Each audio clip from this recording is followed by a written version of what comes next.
안녕하세요. 세포언니 한재현입니다. 오늘은 피해 배우자분들에 대한 분노를 주제로 가져왔습니다. 제가 피해 배우자의 분노를 가져온 이유는 이분들의 고통이 여러분들이 생각하시는 것보다 훨씬 크기 때문이에요. 어느 정도 아파하시는지에 대한 이야기를 좀 나눠보려고 합니다.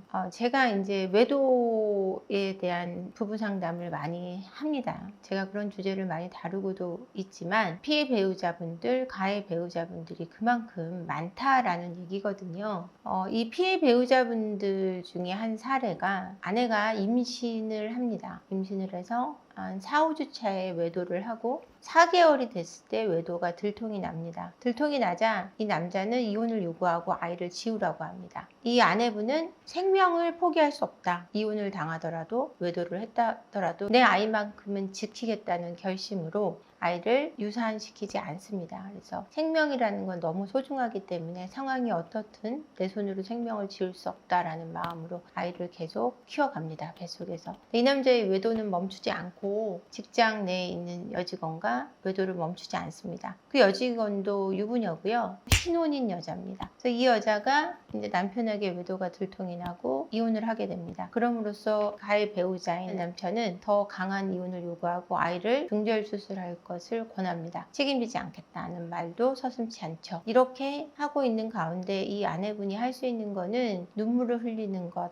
그리고 남편이 다칠까봐 소송을 못하는 가운데 지금 처해 있는 사례가 있습니다. 이분뿐이 아니라 많은 피해 배우자분들이 저한테 오셔서 상담을 하실 때 하시는 말씀은 너무너무 고통스럽고 죽고 싶은데 어차피 이렇게까지 나를 괴롭힐 거면 그 사람들이 바람피다가 둘이 같이 죽었으면 좋겠다는 얘기 많이 하시고요. 이게 진심이 아닌데도 진심으로 나오는 거죠. 너무너무 고통스러우니까 다 죽기를 바라는 마음이 생긴다고 합니다. 그리고 두 번째로는 내가 기억상실증에 걸리면 좋겠다. 이 사실을 몰랐던 때로 돌아가고 싶다라는 얘기를 많이 하고요. 세 번째는 결혼을 안 했어야 했는데 내가 왜 이런 사람을 골랐을까에 대한 후회로 몸부림치며 고통을 호소합니다. 이분들은 살아있어도 살아있는 게 아니고요. 숨을 쉬어도 숨을 쉬는 것 같지 않은 기분으로 놓여져 있다라고 말씀들을 많이 하세요. 이 정도 고통일 때 여러분 어떻다라는 걸 상상하실 수 있는지 모르겠어요. 심장이 아프다라는 표현을 많이 하는데 마음이 아픈 것과 심장이 아픈 거는 같냐? 저는 같지 않은 것 같아요. 심장 깊이 마음이 있다라고 생각하시는데 이 심장에 정말 진짜 통증이 느껴지고요. 가슴이 미어지듯 찢어지듯 파손되는 느낌이 듭니다. 그래서 병원에 가서 내 심장에 이상이 없냐라고 진짜 검사를 받아보는 경우도 굉장히 많아요. 이렇게 고통스러운 지경에 누군가를 놓이게 하고 그들이 아무 죄도 벌도 받지 않는다면 말이 안 되는 것 같아요. 우리의 시간과 하늘이 생각하는 시간은 차이가 있다고 생각해요. 그래서 우리는 빨리 그런 일이 벌어졌으면 좋겠는데 언젠가는 그들이 벌을 받는다는 거죠. 이렇게까지 사람을 아프게 했을 때는 주고서 받지 않는 경우는 없어요. 고통이든 행복이든 무엇을 주던 내가 다시 돌려받는다라는 거죠. 그걸 기억하시기를 바랍니다.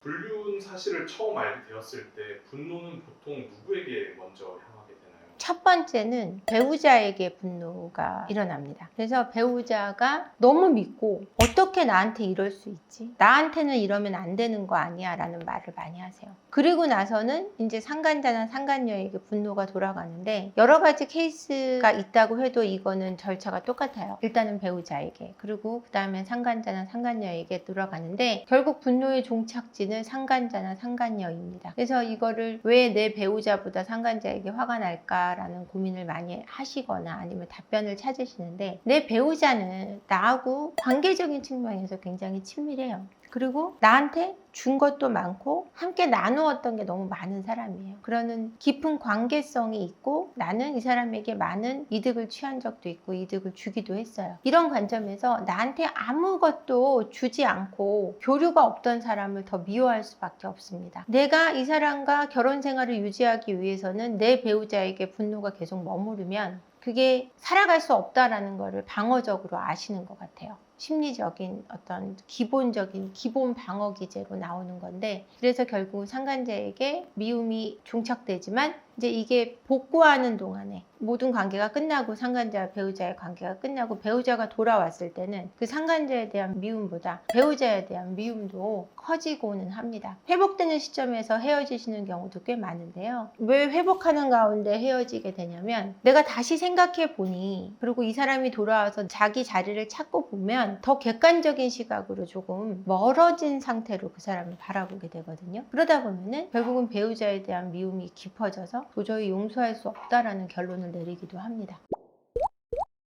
분노에 휩싸인 피해 배우자분들 중에 이제 상간 소송을 통해서 감정을 정리하려는 경우도 많이 있잖아요. 네, 그렇죠. 그래서 실제로 이런 법적인 절차가 분노를 가라앉히는 데 좀 도움이 될까요? 법적인 절차가 분노를 가라앉히는 데 도움이 됩니다. 어느 정도 도움이 되냐? 30에서 50% 정도는 도움이 돼요. 100%는 아니에요. 근데 이걸 하고 나면 내가 그래도 뭔가 할 수 있는 걸 했어, 응징했어 하는 마음이 드는 거예요. 제가 벌 받았어, 나라에서 잘못했다고 인정했어. 그러니까 나 혼자만 우기는 게 아닌 거죠. 공식적으로 잘못한 게 이제 결정이 나는 거예요. 이랬을 때 위로를 받게 되는 거죠. 그리고 적은 금액이어도 그 돈을 받고 나면 뭔가 내가 보상받은 거에 대한 마음이 드는데, 정도에 따라 차이는 있겠죠. 500만 원이냐 5천만 원이냐에 따라 차이는 있고요. 비용이 클수록 조금 더 위로받는 게 있습니다. 실제 상간 소송 하시고 나서 그래도 이걸 해서 좀 마음이 가라앉았어 이렇게 말씀하시는 분들도 계신가요? 굉장히 많아요. 상간소송을 이제 못하고 계시다가 그래도 하는 게 좋다라든지, 아니면 좀 내용 증명을 보내서 뭔가 확실히 하는 게 좋다라고 제가 조언을 드렸을 때, 그걸 하시고 나면은 좀 채증이 내려간다라고 와서 얘기를 하세요. 굉장히 얹혀있던 게 하나 쑥 빠진 기분이 든다라고 말씀을 하시기 때문에 상간소송은 마음의 회복에도 도움이 됩니다. 이제 배우자하고 회복을 하자고 드는 경우, 분노 때문에 회복이 안 되는 경우가 있는데, 왜 회복이 더 안 되냐면요, 그 회복을 하기 위해 돌아왔던 배우자가 이제 아주 교만하게 나오는 경우가 있어요. 내가 바람을 폈는데도 피해 배우자가 날 용서하려고 그러고 이혼을 안 해. 아, 그렇구나, 이혼은 안 당하는구나, 이 생각이 들면 괜히 배우자에게 못되게 하는 경우도 굉장히 많아요. 그러면 그 못되게 했던 행동 때문에 이혼으로 가는 경우가 있어요. 바람을 폈다는 사실이 아니라 바람을 피고도 보인 나쁜 행동들, 오히려 적반하장으로 화를 낸다거나, 아니면 오히려 밀치거나 때린다거나, 아내가 고통스러워하는 거를 전혀 관심을 두지 않았다거나, 이런 태도 때문에 이혼이 되기도 해요. 그러니까 이 피해 배우자분들이 생각하는 거는, 잘못했기 때문에 네가 보여야 되는 기본적인 태도가 있는데 그걸 보여주지 않는다라는 거죠. 거기서 굉장히 실망을 또 많이 하기도 하세요. 분노까지 가시는 분들도 있고, 모든 게 약간 억장이 무너지셔가지고 소강 상태로 가시는 분들도 계실 것 같아요. 아니요, 그렇게까지는 안 가고, 분노가 굉장히 게이지가 높게 오르는 거예요. 뭔가 상실했을 때 5단계가 있어요. 처음에는 부정하고 분노하고 타협하고 우울하고 수용하는 단계로 가게 되는데, 비슷하게 갑니다. 처음에 아닐 거야, 바람이 아닐 거야 라고 분노하다가 부정하다가 바람이 맞다는 걸 확실하면 이제 완전히 분노의 그 도가니에 빠집니다. 그러다가 내가 살아야 되겠으니까, 이 분노만으로 내가 죽을 것 같으니까 타협해서, 그래 이거를 현실하고 타협을 하자라고 해서 타협을 해서 살아가다가 적반하장했던 모습부터 해서 바람을 폈다는 사실이 없어지는 게 아니다 보니까 우울감에, 내가 이 화를 내지도 못하고 타협했고 이걸 받아들여야 된다는 나의 무력함에 우울해지고, 그 단계를 지나면서 우울이 치료가 되면서 내 삶을 수용할 수 있는 건강한 자세를 찾기 위해 노력을 하는 거죠.